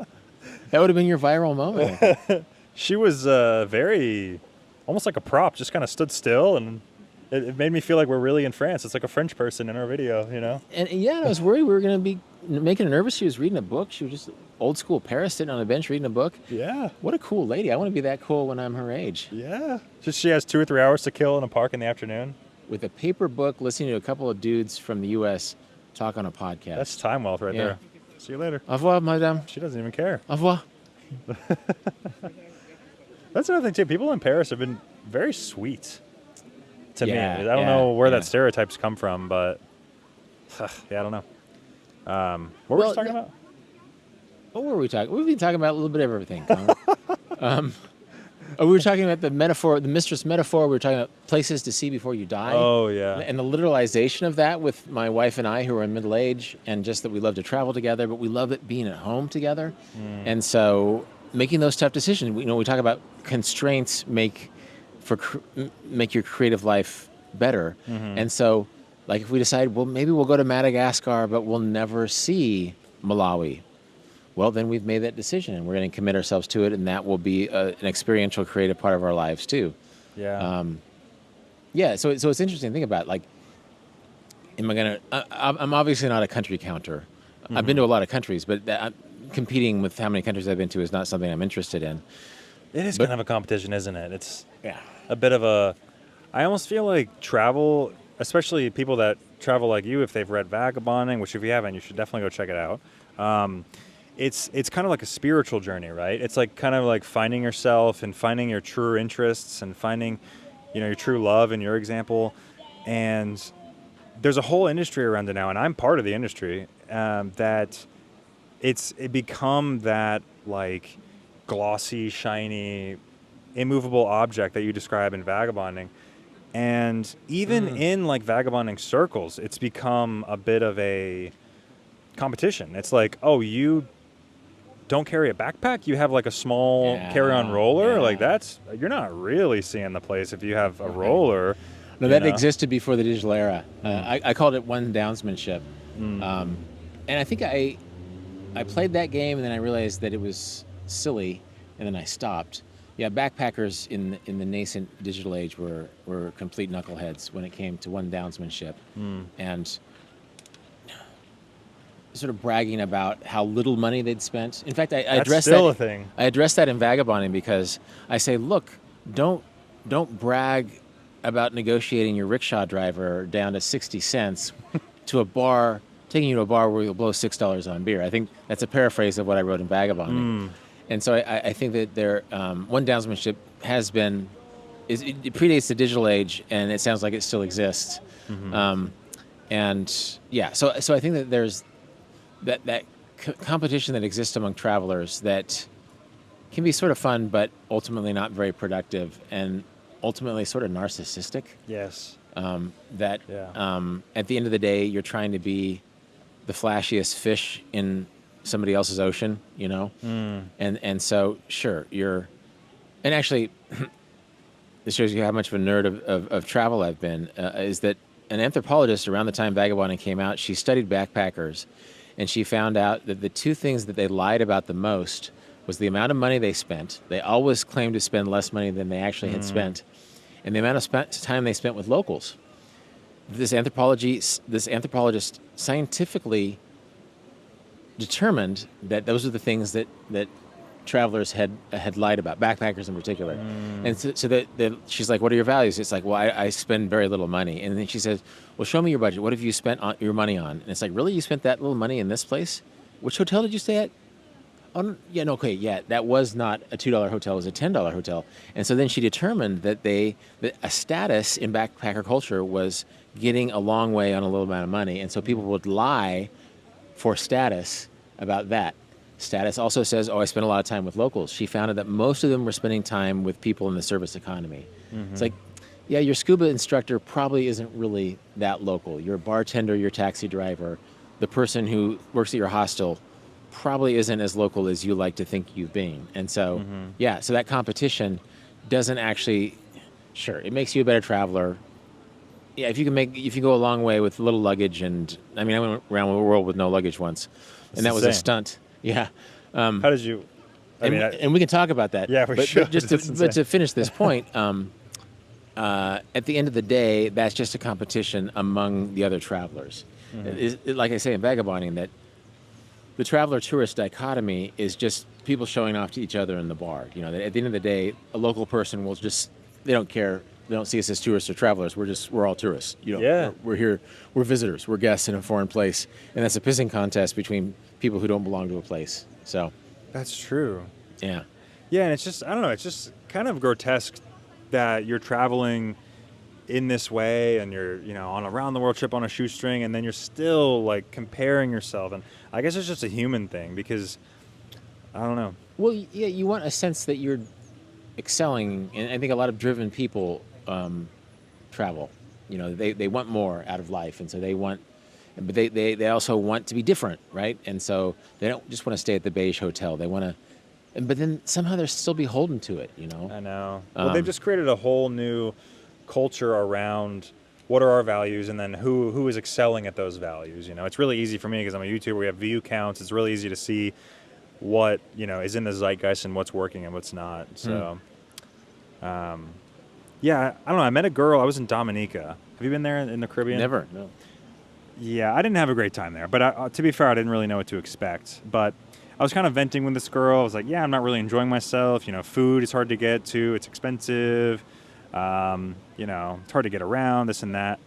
And we're just kind of venting to each other. And then she's like, oh, yeah, well, tomorrow I'm going to, I can't remember. It was some Caribbean country, like near Dominica. She's going to take a ferry because she's trying to do every Caribbean country. And I was like, oh, so are you, country counting? Are you trying to go to every country in the world? She's like, well, yeah, next I got to go here, and then I got to go here. And I'm like, but that you don't like this region. I mean, I know Dominica isn't, reflective of the entire region, but it is part of it. And so, like, if you're not enjoying yourself, why would you spend all this money and all this time to just, like, check something off? Well, even that vernacular, I got to go here, I got to go here. Not I get to go here, I want to go here, but I got to go here. And that's when your checklist is driving your life. And, I try not to knock anybody's style of travel. And I know some kind of country counters who travel in really interesting ways. But it's not a way to keep score. That doesn't... Sure, if you travel every country in the world, that's great, but that doesn't mean you've won, And it doesn't mean you've seen everything either. It does not mean it means you've probably seen a lot of airports, you know? And that you've been through a lot of customs, and you've probably seen a lot of tourist attractions to make yourself feel like you've been to a place. Yeah. Well, no, some guy did every country. He broke a world record. He went to every country in the shortest amount of time. It was like 3 months or something. Right. No, well, I did a stunt just to touch. I went around the world with no luggage for 6 weeks, and it was a stunt. And I got some blowback from people, some vagabonding people. But my point was that it was a minimalist point that you don't need much to enjoy yourself when you travel. That travel should be about experiences and not things. And some people thought that was silly, and it was a stunt. And it was traveling faster than I probably should have. But it was pretty interesting to learn how little I needed to really enjoy myself on the road. Did you pack extra clothes, or did you have like cargo pants with like a pair of boxers in there? Well, or did you... I had a vest, that sort of a travel vest that's made for packing things in. So I think it's sort of designed to let you get more on an airplane or something like that. Yeah, it makes and, sense. And so I put my spare clothes in the various pockets. Scotty Vest, I think they're still around. It was a good product, and I proved a good point for them. I mean, I don't think there's a few sponsors that I've delivered so decisively their product, because I was able to show that you can literally not just travel to the next airport or overseas with just a Scotty Vest. You can travel around the world with no luggage. So, what year was this? 2010. Did you have an iPod or a phone or? Yeah, there's a series. It's called the No Baggage Challenge, and I don't travel with no luggage all the time. I travel pretty light. But yeah, I think that was before really influencers were a thing on YouTube. I just did this. It was sort of went viral in its own way. It was a video. Okay. It's all right. Yeah, actually, this adorable family has been having a picnic right in front of us. We've been having a sort of a Parisian moment, and who knows if they might be tourists too. But that was really cute to see. Anyway, I was making a point. You asked me a question. You travel light. Yeah. Vests. Right, but you asked me a question. I think about something about. Basically, I don't travel with no luggage all the time, but it was really interesting to see that you don't really need much. Oh, and then we were talking about it was the year 2010. Yes, did you have an iPod or? Actually, I traveled with my friend who also didn't pack much. He had a bag for his camera, but otherwise traveled as light as me. So you filmed it? Yeah. Mm-hmm. Oh, wow. It's actually by Justin Glow. He has a great YouTube channel about eBay reselling. I think it's called Justin Resells. Oh, okay. Also, you guys look that up. It's great. Justin is a really good friend. He started out by helping me blog, and then he went around the world filming my adventures. Then he produced my podcast for a long time. Oh, wow. So sort of his university for YouTube was filming me going around the world with no luggage, and now his YouTube channel is about reselling giving tips for eBay resellers. Okay. Really, really entertaining. He's really good, and I think he has an app. It's called Flipwise that help people resell. And so it's interesting that I don't know if he would consider himself, but he's like a eBay reselling influencer, and I'm pretty sure that between his YouTube channel and his app and the money he makes from selling stuff on eBay, he doesn't really need to have another income stream. You know? Nice. So he traveled with you, and was he holding anything for you? Did you cheat at all? Or? I didn't cheat. No, we kept ourselves pretty disciplined with that, and people asked us about that. And actually, when I got rid of stuff, I was using his wife's digital camera, and we shot a video where I'm like, yeah, I'm not using this very much, so I'm gonna toss this out. I'm not gonna carry it anymore. Well, I just gave it to him, but I could no longer use it. Like I wasn't allowed to use the digital camera because I had given it up for my experiment. Well, his wife, who was watching the videos, she's like, don't let him give my camera away. And so it was just like, I'd given it away by the rules of the trip, but I'd given it to him, and so he kept it in his camera bag. Gosh, that was 15 years ago. What a fun time. What a cool experience that was. And so that was a stunt. It was almost like country counting. That was a blast. It was a great travel experience, but I didn't want to get into that kind of travel, like that sort of fast travel to prove a point or to win a prize. It was cool to have done it, but I think there becomes a matter of diminishing returns, and maybe you're sort of going through a thing where you're trying to reconsider the diminishing returns of what brought you pleasure and attention earlier on is now less appealing, and I think that's normal, you know. So I had my one flash in the pan being a YouTube travel guy. Maybe I'll try to do it again, but my no baggage challenge served its purpose, I think. That's great. I'm definitely going to watch that. Yeah, watch Circa 2010 travel vlog starring Rolf Potts. It's funny how, in retrospect, I've accidentally done a lot of things before they became memes. Like, I did van life in 1994, and now it's a thing. You know, people do van life. People obsess about that, and they do it better than me. But I did it. I lived in a van for 8 months in 1994. Back it was just you and the homeless people doing it. Right, yeah. Well, actually, before me, there was hippies. You know, they would drive around, follow the dead, or whatever. Like, that was a thing. But in grunge era America, Buddy and I traveled. We did van life, but then like I sort of did a YouTube travel thing before. Well, I'm sure other people were doing it in 2010, but still pretty early days. I mean, that's still pretty early. Yeah, so it's almost I was a digital nomad before that was a word, and so like accidentally, just sort of by following my yen for vagabonding, I guess, and for travel and for experimenting in new medium, and we talked a lot about in class about different types of media streams. Like that was, and podcasting for me has been a way of adding on and having fun with, and sometimes monetizing my central thing, which is travel writing. So, yeah, it's fun. Yeah, I mean, it's been fun sort of thinking out loud with you right now during this interview, because I'm sort of really talking to a YouTuber sort of makes me think how YouTube has served to augment my own career, you know. And now actually YouTube is a big part of like my podcast is not on YouTube. Some episodes are, but I haven't updated that in a long time.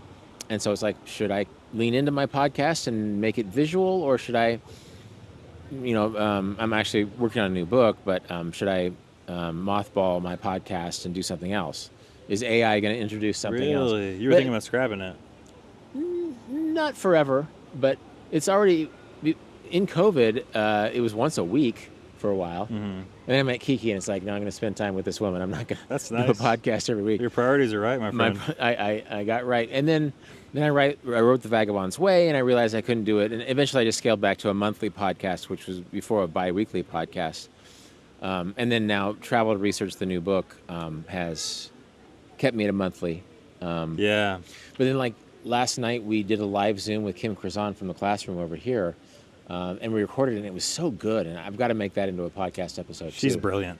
She's really good. And in fact, just sort of seeing her live, just sort of handle things, questions coming from Mexico and Brazil and from the classroom, that could be a podcast episode as well. That could be a video podcast episode. And then I'm doing this video essay. So it's good to be creative and not limit myself. And actually my YouTube adventure could have been a failure, but it wasn't. I didn't become a YouTuber. So it's fun to try new things and see what works and what doesn't. How did you feel about like the medium of video versus writing? Did you feel like you were kind of less in control with the video, or did you feel like you were able to express yourself fully on camera? Or I guess you prefer writing, obviously. Well, it was interesting because I did that in 2010.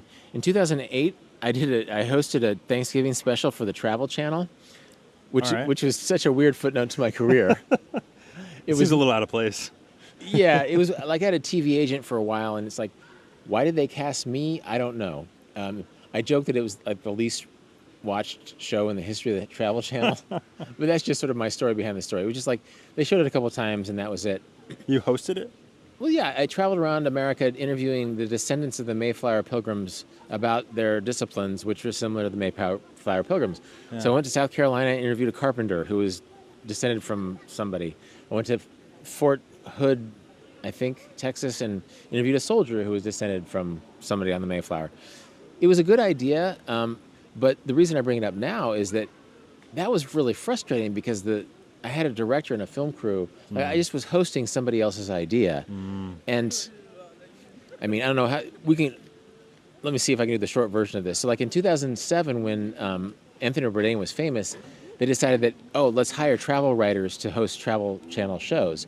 And so I auditioned for all these shows, and they didn't want me. They needed Bourdain. They didn't fully trust any real travel writers. So I never got a show. But that experience led to me getting an agent, which led to me hosting the Travel Channel Thanksgiving special, which makes no sense at all. But basically that old top-down model of television travel television is you have a director, you have a film crew, you're told what to do, you're supposed to be charming in front of the camera, but you don't really have a point of view. That's why Bourdain was so famous, is that he had opinions. And he's like, well, to hell with the producer, this is what I think. He's not really replicable. But I think YouTubers have taken his spirit, which is to actually have a point of view and just sort of do your own thing. So 2 years later, when I was going around the world with no luggage, I realized that I could channel my own sensibility. So my own sense of humor, my own vagabonding ethos, I could express in a way I could never express for the Travel Channel. And so it was a fun creative outlet for me. I think I was okay at it. And I knew that I was in a visual medium that basically it's like, okay, setup, joke, lesson, done. That I realized that I would have to be pretty quick about it. And Justin, who my cameraman, who's now a YouTuber, was saying, I was thinking in London we could do this, this, and this. And it's like, we don't have that much time. So let's think of something goofy. Let's just shoot a bunch of weird stuff. What was my London? I forget what it ended up being, a list video called 19 Things to Do in London in 20 minutes or something. I forget what it was. Okay. It's been a while since I've thought about this. This was on the no luggage challenge. On the no luggage challenge. Those videos are out there. In Paris, I did a car tour. Those were some of my less interesting ones. Like gosh, what did I do? They were pretty popular videos and they were fun to do. In South Africa, I went on a wildlife safari, but instead of the big 5, I decided I was going to do the no baggage 9 or something, and I would just whatever animals came across our way, I was going to deem that those were important. I was pretty goofy. It sounds like kind of gags, almost like sketch, kind of a little bit sketch. I am legitimately interested in what you think and of 2010 Rolf's YouTube videos because there was sort of a gag. I was sort of a persona. I wasn't really Rolf. I was sort of persona Rolf. Yes, these people are just the hippest people in the world. So many cool people in Paris. Yeah, I know. So eclectic. It's like, I wish I could be as cool as them. They look like they came out of a music video or something. I know. Yeah. They all look like the main characters. Yeah. Tattoos, denim jeans. Yeah, and just like very. Back in the 90s, it was called heroin chic, but certainly that's not what it is. Oh, okay, yeah, I can see it. They're just very thin and live, but they might be like breakdance chic. Like those guys look like they could probably dance really well. It looked like they were wearing kind of the same denim pants as well. Yeah. And the woman is wearing an Albert Pujols California Angels shirt, but I'm not sure if she's from the U.S. I think she's French. It's funny all the New York Yankees hats you see around the world. Yeah. I've seen so many. I've heard by Usher. In the most random places in Cambodia or, India. Well, that's global culture, isn't it? Yeah. Yeah. Do you feel like we're becoming, like culture's becoming more flat around the world? Like we're becoming kind of one culture? Yes and no. I think they used to call it like McDonaldization, and then I think it became multipolar. And then suddenly, like the people we just saw are probably French, but they're not French. I mean, they're maybe second or third generation Algerian or maybe West African French. Yeah. Just the hippest people in the world. Mm-hmm. But that's part of the conversation too, right? That the world is flattening, but it might involve stand-up comedy from Uganda or it's just even the world of digital nomads is changing too. Like there's people in digital nomad hubs like Bali thinking, I'm Balinese, but when I become middle class, I might nomad around Southeast Asia myself. The culture is flattening, but it's also diversifying in its flatness. So I think it's flattening and rounding at the same time. That it's less beholden to place and more beholden to the global conversation. And this is something I thought about a lot because when I was making my video essay about Kansas and how it's depicted in film, film is a mass medium that the entire world was indigenous before a couple centuries ago. The place informed who you were, right? And so, but now we have people who are mixing and matching. Like that woman may trace her ancestry to Morocco, but she's wearing a California Angels t-shirt and she's maybe wearing jeans, and that maybe the kind of hip hop that she's into is totally influenced by West Africa. And so suddenly, but hip hop itself, which came out of the Bronx, was distilled through South Central Los Angeles. I mean, we're talking about a global conversation that's pretty exciting, you know? And so we're flattening culture. God, this is his own book, right? Yeah. This is this is the next 100 years of global conversation, is that how can we make the flattening of the world exciting in a way that draws in indigenous wisdom from people who are no longer beholden to indigeneity, right?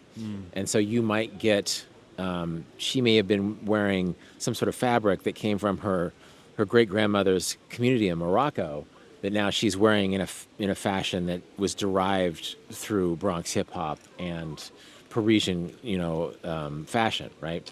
And so that's what makes it exciting. That's what, long after we're dead, people are going to be traveling in a world, and then AI is going to be deciding things for us. Yeah. This is the thing, because we talked about individualism versus communal values. I think there's also indigenous versus global values. And so I think we've started to fetishize indigenous culture at the time when it's less common. And in a way, Kiki and I, by moving back to Kansas, are trying to re-indigenous ourselves. We're trying to make a specific piece of land give us wisdom. We're trying to learn the birds from that place. We're trying to get to know our neighbors. Yet at the same time, we're trying to live this global world too. That being a part of Paris and maybe being better in French, and my French is obviously awful. I'm sorry, Leonardo. So, and again, I'm thinking out loud about this because these dichotomies are interesting. You have individualist and collective, and you also have indigenous and global, and those are melding in a way that's kind of amazing. Yeah. I mean, even like with colonial history, it makes for such interesting. To me, I'm not much of a history guy, but something about colonialism, I think just like the first kind of spreading of cultures around the world is so fascinating to me. Like, you go to Vietnam, I didn't know they were a French colony. They eat French bread. I'm sure there's other French and their things. Coffee is pretty awesome too. Yeah. Yeah, and the banh mi, those sandwiches, and there's probably some great Vietnamese food in this city for that same reason, colonialism, right?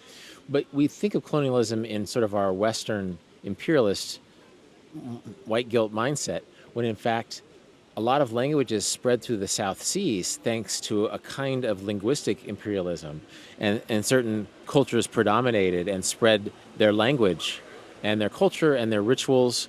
We were in the South Pacific last year, and there's a lot of ritual, and we own a pig, right? So we saw the way that pigs are a part of Melanesian culture in a way that is pretty amazing, and that is really ancient. I think it predates the arrival of any Westerners in that part of the world. Vanuatu, the place we were, it was colonized by the French and the British at the same time. Really weird. Great bread. Shared it or something? It was called what was it called? It was called the condominium. They named the country the condominium? Well, they called the agreement the condominium. They agreed to okay. share their colonialism of what was called the New Hebrides. I'm not even sure what the French called it. And now it's called Vanuatu. And that was so interesting. It's like the least visited country in the world, right? It's among them. Or Palau or something? Probably Palau. Tuvalu. There's some Australians who sort of treat Vanuatu like Puerto Rico or maybe Grenada or something. It's like a lesser known tourist economy there for Australians who just want to get a suntan. Is it the atoll? It's not like an island. It's an atoll, right? Well, it's an archipelago. Okay. And so it's I'm sorry, Vanuatu, but it's like maybe 80 islands and 300 languages. And it's Melanesian, but it also had a Polynesian influence. And so my point being is that kinds of imperialism or like kinds of military, linguistic, cultural winners have influenced how people speak in certain parts of the world. So even though linguistically Vanuatu has 300 languages across 80 islands, they're all Melanesian. They're almost all Melanesian. And so they have shared that cultural heritage. So odds are, even if they don't speak the same language on the island of Pentecost that they do on Mauna Kea, they probably, their relationship to pigs in their indigenous belief systems are probably pretty similar. They probably drink kava like they do in Fiji as well. And so the French English colonialism that sort of changed the world in the 19th century is a drop in the bucket, is just sort of like the nearest and most obvious colonialism or sort of world mixing that happened. I mean, I'm just beginning to study North American indigenous cultures and the victors and the losers in those old wars and sort of economic champions of the different trade systems over time. That and that's why the world is so amazing, you know. And so the fact that Melanesia developed so many languages while having similarities in common is happening now at a global level. That we have kids in Vanuatu, but also in Paris and also in North Africa who love hip hop, which I in my lifetime saw develop. When I was born, hip hop wasn't a thing. By the time I was 10, it was sort of a thing. By the time I was 15, 16, gangster rap was redefining hip hop on a national scale. Now you have people in Myanmar who listen to hip hop. I mean, it's just suddenly hip hop spoke a language that people are now hearing and expressing themselves in a global sense. And I think hip hop, not to go off on a tangent, we've been going off a tangent the whole time. Hip hop is the original remix culture. So now we take ideas and we make, like I'm making a video essay, which is remixing culture. We take ideas, we take other footage. We, you know, if I make a video about Kim talking about Before Sunrise yesterday, I'm probably going to clip in some footage from Before Sunrise, or maybe Ethan Hawke and Julia Delpy being interviewed about it. Well, hip hop happened at a technological reason for a moment. It was because the rise of the cassette tape made it possible for people who couldn't afford musical instruments to record music. I'm sorry, also the turntable, right? So actually scratching the records together. Or mixing them. Cassette tapes is secondary to turntables. Basically, you took your dad's soul collection, you found the best grooves, you scratched, you rapped, you breakdanced, you did some tagging, but you or some graffiti, and you made this culture out of a remix of the generation before you in a way that we're all doing now. And then suddenly, when you went to it before hip hop, sorry to go down this rabbit hole, but one of my books is actually about hip hop. My least read book will probably always be my least read book was a cultural history of the ghetto, a psychogeographic history of the Ghetto Boys, which is a Houston gangster rap group that was produced by Rick Rubin in the early 1990s. Wow. And so my psychogeography. What if I go to Houston, not to go to the Kennedy Space Center, but to go to Fifth Ward, which is sort of their Compton. You know, like to go to the poor part of the city because I saw it in my imagination through their lyrics. Anyway, jumping way back. No, I thought about doing that in like Atlanta. I don't know if there's an Atlanta like hip hop history tour. Yeah, like something you could go on. You know? You should look that up. Yeah, yeah. Because Southern hip hop used to be laughed at. Like it was New York, and then they looked down their nose at L.A., and then L.A. actually became an innovator. Then it was East Coast, West Coast, and then I'll give some credit to the Ghetto Boys. And other Southern rappers like Two Live Crew, they're all pretty vulgar, but they're saying, no, we don't live in either of those places. This is where we live. And suddenly, it was called the Dirty South about 20, 25 years ago. Yeah, Atlanta became a big hip-hop town. Yeah, like with Outkast and for sure, CeeLo Green and... Yeah, and so that's the geography of art. That basically, they said, no, hip-hop is ours, too. You know, you can't tell us. The great thing about the amazing thing about hip-hop is that it celebrates neighborhoods. That it's not about Houston, it's about Fifth Ward. It's not about Los Angeles, it's about Compton. You know, East Atlanta. Yeah, and probably the rappers in Paris are not rapping about this neighborhood. You know, they're talking about the banlieue. They're talking about places that aren't in any of the 20th arrondissement. They're talking about housing projects where immigrants live. And that's the amazing thing about the remix culture. So to zoom out, like, and again, I've been thinking out loud about so much of this stuff that I don't think it's an accident that hip hop is super global right now, because you don't have to have a lot of money. You don't have to buy a tuba or an electric guitar to make hip hop. You can, of course, now it's digital. You can make your own music, and its vernacular is not pretentious. And so, well, I've heard like modern hip hop likened to like punk rock in the 80s, like garage bands. Totally. Like everyone has the means of production in their hand now. You could record an entire album on your phone. You know? And that's what SoundCloud rap was like in 2015, 2016, 2017. Like, I don't know, like how versed you are in modern hip hop, but like Lil Peep and XXXTentacion, like these kind of underground 16-year-old kids in their mom's garage, like recording masterpieces, basically. Yeah, and again, this has happened in my lifetime. It's amazing to see. One thing, having sort of come of age, or I was a little bit too young to come of age during punk and hip hop, but I sort of inherited it through the pop level. That I heard it on the radio, on pop radio 10 years after it first evolved. Punk and hip hop were both unmediated. They were sort of DIY. So you could be angry, and you could be scary. And I think one reason why I reacted to the Ghetto Boys when I was young is that it sort of scared me. And it was sort of vulgar in a way that made me feel bad, but it wasn't vetted. Actually in that case it was vetted by Geffen Records, but sort of like punk rock could be angry about punk rock could be political angry, or it could just be angry at your dad. Your dad, exactly. And that for young men, I discovered hip hop and grunge and punk when I was young. For young men, that energy, having permission to be a little bit unhinged and angry and vulgar, that's liberating, and so I think that's why DIY culture says more than anything centralized could. Yeah, because it's more like democratized, isn't it? Like there's no producer, there's no like gatekeepers. It's just like say what you want to say. Exactly. Basically. And sometimes people say stuff that's kind of boring and derivative, but sometimes people say something that touches a chord, and just like London punk, the Sex Pistols were sort of a publicity act. They were sort of drawing attention to themselves.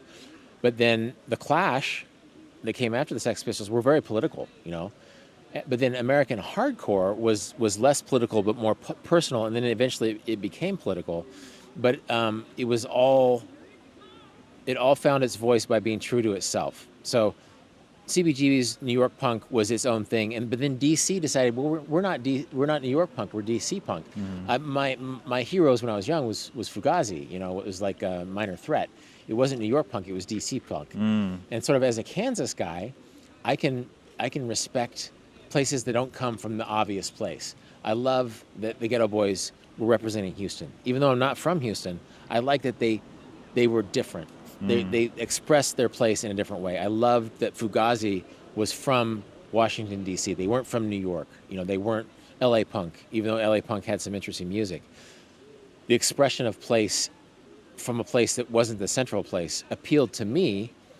And I'm thinking out loud here as a Kansas guy, because it's like you don't have to be from New York to be important, to have something to say. You can be from New York. Do you know much about D.C. punk? No, I had nothing. Yeah, Can no. you hold the mic a little closer too? Sure. So what Minor Threat sang about specifically was straight edge, just the idea that you don't have to use drugs and alcohol to have a good time. And so straight edge, that's its own can of worms rabbit hole. But basically, it sort of created this ethos of punk rock that it's like, I'm not going to buy into something that is going to make my life worse. That I'm going to live a pure life, not because the church told me to, but because this is my community, and we're going to live clean. I'm paraphrasing straight edge poorly, but that was very specific to a very specific place, and that spread out from Washington, D.C. And then that put D.C. on the map, but when they say it put it on the map, it made it relevant non-locally, right? Grunge put Seattle on the map. Like Motown put Detroit on the map, right? Yeah, like it exported their culture and their values to the world, basically. Yeah, so it took something that was local, that hadn't been flattened, and it said, look, we're going to produce soul music this way. We're going to produce punk rock this way. We're going to take heavy metal, which we like, and punk rock, which we like, and we're going to create something that's called grunge, and it's going to change the way we think about music, right? That's what I actually like about the SoundCloud rappers. Like I got really into emo rap in the 2017, 2018. Like after all the guys started dying off, basically I started listening to their music. But it's so good because I've never heard anything like it. It blends. Is it place-based? Do they sing about where they rap about where they're from? Not really. It's less hip-hop more than it is like punk. Okay. Like emo, Interesting. like angry rock, Okay. like moody, chords and like, Right. but it has like the hi-hats of like electronic hip hop, and it's amazing. I mean, they're talking about, sad themes, and it reminds me because I grew up on like emo, pop punk as a kid, like all these genres just melding together, but now they brought in like the hip hop element to it. So it's very like, Yeah, I don't know. The first time I heard it, I was like, I don't know what this is, and I just kept listening to it and like trying to figure it out. It's like a mystery. That's great. Well, when you send your feedback from the No Baggage Challenge videos, send me some links to that stuff too, because I feel like this happens in middle age. You stop listening. Like my music peaked in the '90s. I lived in Seattle in the '90s. I actually lived in a cool place. Actually, yeah, I van lifed early. I lived in Seattle before it blew up. But yeah, I stopped discovering new music to a certain point. But also, like even with grunge, like. You were talking about there's certain riffs and certain emo things. So these things are imitating each other, but to a certain extent, they're probably imitating also their friends. We're mixing and matching. We're blending things together in a way that's really super interesting. Yeah. No, and I can see it in Paris very clearly. Like the other day I was in, I made it my mission, and we can wrap up soon if you need to go. I just have a wife who's probably getting hungry. Yeah. But I love this conversation. But I've made it a mission here to find like the best Japanese food I can find. I'm staying pretty close to the Japanese neighborhood, so I've been over there a lot. And so I go to this sushi place, and I notice they're not speaking Japanese. I'm like, well, what is this language? And I'm not really sure. And I order my food, and I'm like, I think this sounds like Vietnamese. And then I'm like picking up, I don't really know much Vietnamese, but I'm picking up a few words here and there, and I'm like, but I think they're speaking it with a French accent. Like, Wow. I wonder if they were born in France with Vietnamese parents and now they're working in a Vietnamese restaurant, but they're serving Japanese food to an American guy. It's just like such a complex. Love the 21st century. Yeah. So. Yeah, no, our class was further towards the Marais. This new class, like Little Tokyo is right over here. Yeah. Like there's a ton of Japanese food. I had sushi for lunch. Nice. And I had Korean food yesterday. Was it good? Good sushi? It was good sushi, yeah. Okay, all right. Yeah. It wasn't off the chart, but it was super solid. Yeah, nice. All right, let me just dip in here. Yeah, dip into the question. And again, I love this conversation, but I do have a wife that's probably wondering fair. where I am. Yeah, I need to be home as well. Let me see if she's messaged me. Oh, maybe. Nope. But I should get back. Before you get in trouble, we should. Right. I wanted to ask one more question about. Well, I've actually talked about a lot of these. I did pretty good today. I wanted to ask about cliches. Like, you talked about in the class to avoid cliches, like off the beaten path and whatever. But so in my niche on YouTube, I make it a point to go to places that are kind of not in the public zeitgeist, or like people may have not heard of them. But I have peers, right? I have people that are attempting to do the same thing as me. So we're all attempting to go against the cliche. And I look around, and I know this isn't like maybe a normal person's perspective, a normal YouTube viewer. Maybe they don't have this understanding that I do. But I look around my YouTube peers, and I'm like, I think we're all saying the same thing. Like, I think we're all making the same thing and trying to go against the cliche. So at what point does being anti-cliche become a cliche? Well, this is the perfect thing to end on, because it ties everything together. Because that's punk rock, that's hip hop, that is backpacker one-downsmanship. That basically trying to be different becomes a different way of being the same. And then I think this is why when I was a young man in the grunge era, that the worst thing was to be a sellout. Well, but then suddenly being a sellout is what you didn't want to be, and everybody was trying not to be a sellout at the same time. And we had this detached irony, and we just sort of lost track of who we were trying to be. We knew who we were trying not to be, and we were sort of trying not to be the same thing, and so we were sort of becoming the same thing. It's so complicated. So I think that there's no true, unless you go back and live in an indigenous way or become a monk, or find true village life and commit yourself to something, that you're going, even a reaction to something is going to be a new something that falls in line with somebody else. And I think that there's something comfortable in the sameness of nonconformity as we see it. I quoted Nietzsche in Vagabond, and I said, we hear strange music badly, and so I think that even we're sort of comfortable by finding familiar nonconformist ways of, or familiar against the grain YouTube, because at the end of the day, we don't want to completely, if you really want to be different, you would do your channel in Swahili, and so your audience would have to learn Swahili to understand what you're saying. I mean, there's a lot of ways you could sort of sound of one hand clapping, sort of philosophical jack-offery about what's going on here. So, but yeah, like I think it has to become an individual thing. I think there's an extent to which going against the mainstream by becoming a nomad and traveling the world will eventually lead to sort of a sameness in your nomadic lifestyle, just like trying to tell a different story as a YouTuber will lead to an accidental sameness. Mm-hmm. But you sort of, I guess you have to stay true to yourself. I mean, this sounds like a cliche. Stay in school, kids. Stay true to yourself. Don't do drugs. Right. But that you sort of have to find out who you are, what you want, and ideally travel is something that can help you this. What you love, what you're not sure about, what you want to know more about, what you want to nerd out about, what your energy green grandpa channel will be, what really sort of makes you happy at the end of the day, and who makes you happy and where makes you happy. And so that, I think, we use also the word authenticity has been co-opted. Yeah. So that means nothing now. But actually, if you seek authenticity in a way that's not for other people but for yourself, then eventually you will start to communicate something that isn't being communicated elsewhere. It's one of those things where you can't describe it until you do it, sort of thing. You sort of have to create your way into your own vision of something, make a lot of mistakes. Yeah. Oh, it's interesting to think about. Yeah, no, that was a great answer. That's poetic, man. All right. I'm watching the sunset. You're talking about Yeah. authenticity on my podcast. This has been amazing, man. Thank you for carving out the time and coming on here. Yeah, you bet. You bet. Yeah, man. Apologies to our partners who are hungry someplace. So. Yeah, for sure. Cool, man. Well, I'm sure I'll see you next year then. Oh, if yeah, there's please. If there's space, please we'll do. see, Bring yeah. as much of this year's cohort as much. I love those guys. And I didn't get to have as much hands-on with you guys as I would have liked. So, yeah, next year in Paris. For sure, man. Yeah. Awesome, man. Thank you so much. You bet.